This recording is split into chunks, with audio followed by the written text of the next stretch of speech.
Masih ingat polwan cantik Bribtu Dara Intan? Dulu dijuluki polwan tercantik, begini kabarnya sekarang.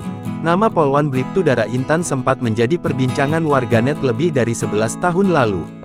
Pesona Bribtu Dara Intan sempat memukau publik, hingga dinilai sebagai salah satu polwan tercantik.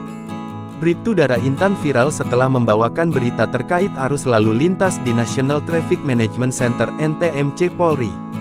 Bribtu Dara viral pada tahun 2012. Sejak itu, ia sering jadi perbincangan. Karena kecantikannya, ia bahkan dinilai layak jadi seorang model. Jarang terdengar lagi, lantas bagaimana kabarnya sekarang?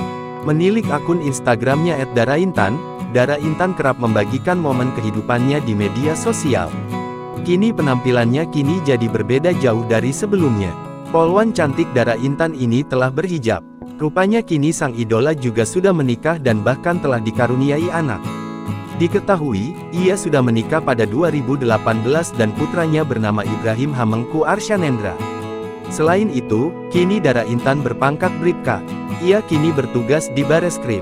Selain bertugas sebagai seorang polwan, Dara juga mulai melebarkan sayap ke dunia bisnis. Dara Intan memiliki brand hijab sendiri. Dara Intan tampak gempar melakukan promosi pada unggahan fotonya.